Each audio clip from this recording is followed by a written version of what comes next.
सिंहासन बत्तीसी। अध्याय 1। उज्जैन की धरती पर जब भी कोई बड़ा बदलाव आने वाला होता था तो पहले आसमान कुछ कहता था। उस दिन सुबह का आकाश असाधारण था, न पूरी तरह नीला न बादलों से ढका, बल्कि एक अजीब सुनहरी आभा थी जो क्षितिज पर फैली हुई थी। महाकाल के मंदिर में घंटियां बज रही थीं, शिप्रा नदी की लहरें शांत थीं और उज्जैन का बाजार उस दिन भी उसी रफ्तार से चल रहा था। मगर जो लोग पुरानी बातें जानते थे वे कह रहे थे कि आज कुछ होने वाला है। वे गलत नहीं थे। राजा भोज के दरबार में उस सुबह एक खबर आई जो किसी ने सोची भी नहीं थी। धारा नगरी के राजा भोज, जो अपनी विद्वता, न्यायप्रियता और उदारता के लिए पूरे भारतवर्ष में जाने जाते थे, उस दिन अपने मंत्री और कुछ विश्वस्त दरबारियों के साथ एक नई इमारत की नींव देखने निकले थे। नगर के पूर्वी छोर पर एक पुराना टीला था। लोग कहते थे उस पर कभी कोई बड़ा महल था, मगर अब वहां सिर्फ मिट्टी और झाड़ियां थीं। राजा भोज ने वहां एक नया विद्यालय बनाने की ठानी थी, एक ऐसी जगह जहां गरीब से गरीब बच्चा भी पढ़ सके। खुदाई शुरू हुई। मजदूर मिट्टी हटाते जा रहे थे।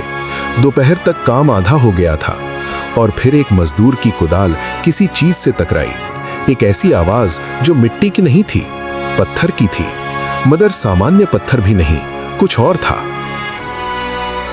उन्होंने आसपास की मिट्टी हटाई और जो निकला उसे देखकर हर कोई ठिठक गया। एक सिंहासन। मगर यह कोई साधारण सिंहासन नहीं था। सोने और रत्नों से जड़ा उसकी बनावट इतनी असाधारण थी कि देखने वाले की आंखें चौंधिया जाएं।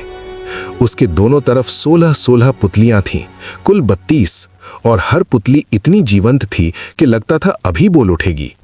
हर पुतली के हाथ में कुछ न कुछ था। कोई वीणा लिए थी, कोई दीपक, कोई तलवार, कोई कमल, और उन सब के चेहरों पर एक अजीब मुस्कान थी, जैसे कोई पुरानी बात जानती हो और बताना चाहती हो। दरबारियों ने एक दूसरे को देखा, कोई कुछ नहीं बोला। अगली सुबह राजा भोज उस सिंहासन की ओर बढ़े। दरबार सजा था।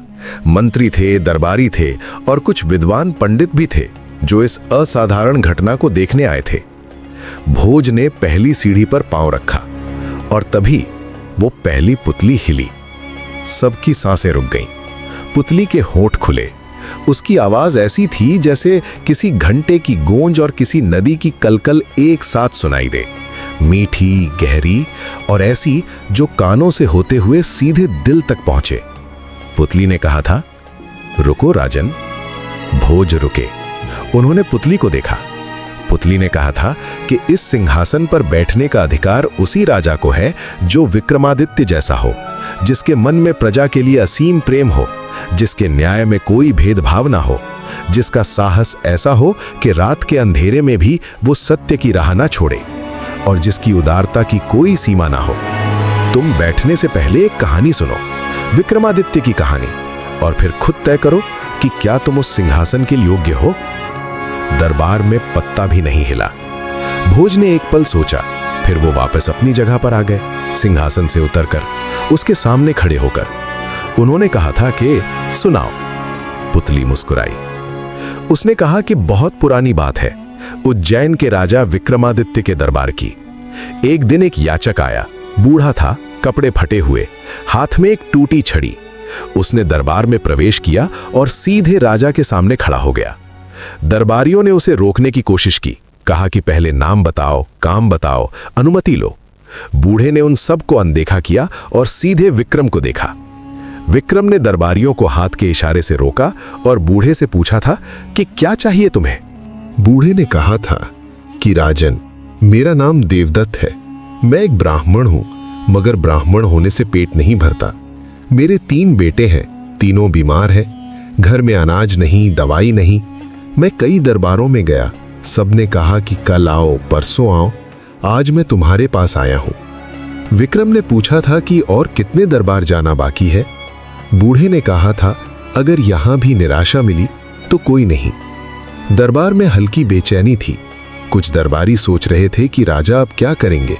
खजाने से कुछ देंगे, शायद अनाज का एक थैला, दवाइयों का इंतजाम। मगर विक्रम ने जो किया वो किसी ने नहीं सोचा था। वो उठे, अपने गले से एक बहुमूल्य हार उतारा असली मोतियों का, जो उन्हें किसी राजा ने उपहार में दिया था।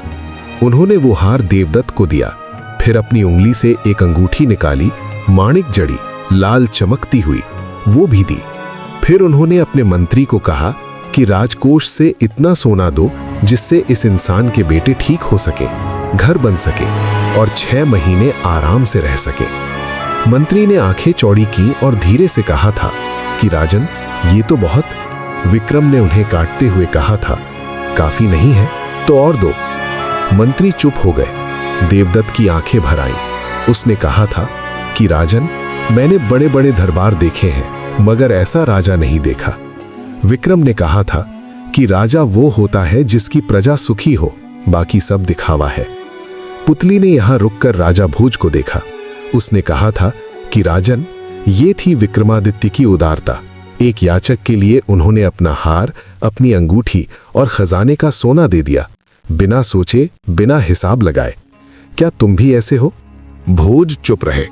पुतली ने कहा था कि ये सवाल तुम्हें जवाब देने के लिए नहीं पूछा, ये तुम्हें सोचने के लिए पूछा है। राजा भोज उस दिन सिंहासन पर नहीं बैठे। शाम को जब दरबार खाली हो गया तो वो अकेले उस कक्ष में आए जहां सिंहासन था। दीपक जल रहे थे। पुतलियां अब शांत थीं, पत्थर जैसी, निश्चल। मगर भोज को लग रहा था कि वे देख रही हैं। उन्होंने सिंहासन के सामने खड़े होकर मन ही मन एक बात कही कि वो जानना चाहते हैं, सिर्फ सुनना नहीं, समझना चाहते हैं। विक्रमादित्य कैसे थे, उन्होंने क्या क्या किया, उनकी सोच कैसी थी, ये सब जानकर वो खुद को परखना चाहते हैं। और अगर उस परख में वो खरे उतरे तो इस सिंहासन पर बैठेंगे। अगले दिन सुबह भोज फिर उस कक्ष में आए। उन्होंने सिंहासन के सामने बैठकर दूसरी पुतली की ओर देखा। दूसरी पुतली हिली। उसने कहा था कि राजन, कल पहली पुतली ने उदारता की बात की, आज मैं तुम्हें साहस की बात बताती हूं। भोज ने कहा था कि सुनाओ। पुतली ने शुरू किया एक ऐसी रात की कहानी जब विक्रमादित्य अकेले जंगल में थे। वो रात घनी थी, आकाश पर बादल थे, न चांद था न तारे। विक्रम एक जरूरी काम से उज्जैन के बाहर निकले थे, अकेले, बिना किसी सैनिक के, क्योंकि वो काम ऐसा था जो सैनिकों के साथ नहीं होता। जंगल के बीच एक छोटी सी बस्ती थी, 4-5 झोपड़ियां। वहां के लोग लकड़हारे थे। उस रात जब विक्रम उस बस्ती के पास से गुजरे तो उन्होंने एक औरत की चीख सुनी। वो रुके। झोपड़ी के अंदर से आवाजें आ रही थीं। एक आदमी की गुर्राती आवाज, एक औरत की सिसकी, एक बच्चे का रोना। विक्रम ने दरवाजा ठोका। अंदर से आवाजें बंद हो गईं। फिर दरवाजा खुला। एक बड़ा सा आदमी था, हाथ में लाठी, आंखें लाल। साफ समझ आ रहा था कि शराब के नशे में था। उसने विक्रम को देखा और रौब से पूछा था कि कौन हो, क्या चाहिए।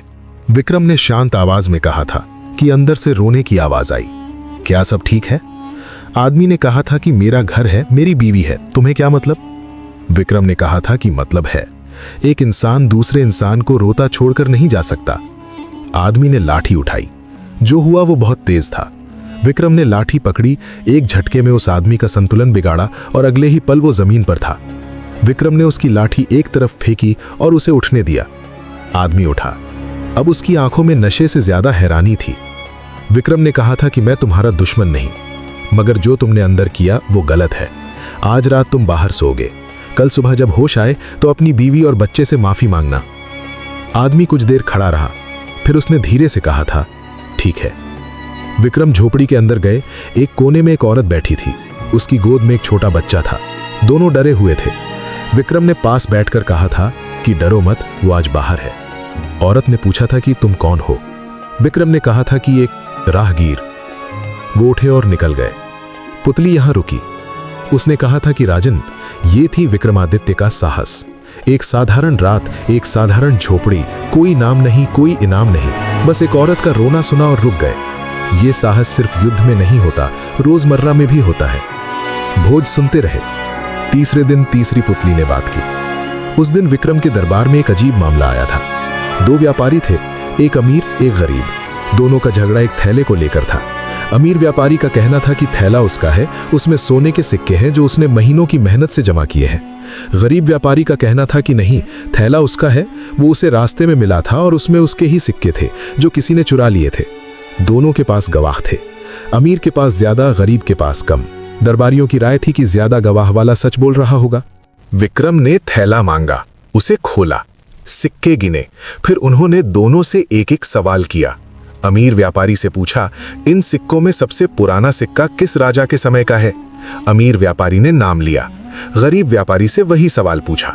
गरीब व्यापारी ने वही नाम लिया, मगर उसने एक बात और जोड़ी। उसने कहा था कि उन सिक्कों में एक सिक्के के किनारे पर एक छोटा सा निशान है, उसकी दादी ने उसे पहचान के लिए बनाया था। विक्रम ने थैले से वो सिक्का निकाला, निशान था। अमीर व्यापारी के चेहरे का रंग उड़ा। विक्रम ने कहा था कि थैला गरीब व्यापारी का है और जिसने झूठ बोला उसके गवाहों की जांच होगी, क्योंकि झूठे गवाह खरीदे जाते हैं और झूठ खरीदना सच से भी बड़ा अपराध है। पुतली ने कहा था, राजन, ये था विक्रमादित्य का न्याय। गवाहों की गिनती नहीं की, सच्चाई ढूंढी। भोज उस दिन भी सिंहासन पर नहीं बैठे।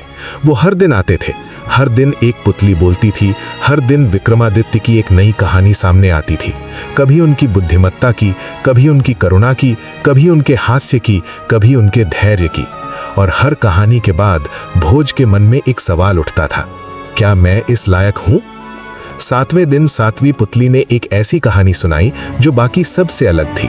उसने कहा था कि एक बार विक्रमादित्य के दरबार में एक बूढ़ी औरत आई। वो रो रही थी।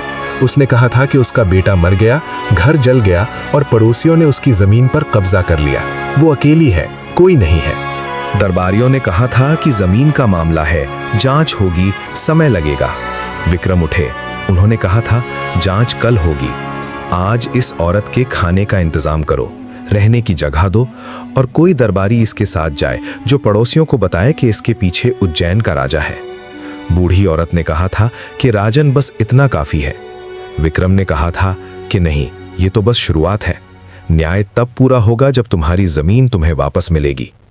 पुतली ने कहा था, राजन भोज, विक्रमादित्य के लिए कोई याचक छोटा नहीं था। बूढ़ी औरत हो या बड़ा व्यापारी, दोनों का दर्द बराबर था। 12वें दिन भोज के मन में एक बात आई। उन्होंने कहा था कि पुतली, मैं रोज आता हूं, कहानियां सुनता हूं, मगर एक बात समझ नहीं आई। विक्रमादित्य इतने महान थे तो ये सिंहासन मिट्टी में क्यों दबा था? उनके बाद क्या हुआ? पुतली ने एक पल की चुप्पी रखी, फिर कहा था, यह सवाल छोटा नहीं है राजन, इसका जवाब आगे की कहानियों में है। भोज ने कहा था कि ठीक है, मैं रुकूंगा। पुतली मुस्कुराई। और उस दिन जब भोज उस कक्ष से बाहर निकले तो उनके मंत्री वृद्ध नारायण ने पूछा था कि राजन, कितने दिन और? भोज ने कहा था कि जब तक 32 पुतलियां ना बोल लें। वृद्ध नारायण ने हिसाब लगाया, 32 दिन। उन्होंने कहा था कि राजन, ये तो 1 महीने से ज्यादा है। भोज ने कहा था, विक्रमादित्य ने पूरी जिंदगी न्याय किया, मैं 1 महीना भी न दे सकूं? वृद्ध नारायण के पास कोई जवाब नहीं था। रात को भोज फिर उस कक्ष में आए। सिंहासन की पुतलियां दीपक की रोशनी में चमक रही थीं। 32 मुस्कानें, 32 कहानियां, 32 परीक्षाएं। क्या राजा भोज उन 32 परीक्षाओं में खरे उतरेंगे? क्या हर पुतली की कहानी उन्हें विक्रमादित्य के और करीब ले जाएगी या उनसे और दूर? और वो सबसे बड़ा सवाल जो भोज ने पूछा था, विक्रमादित्य का ये सिंहासन मिट्टी में क्यों दबा था? उनके बाद क्या हुआ? उत्तर मिलेगा दूसरे अध्याय में।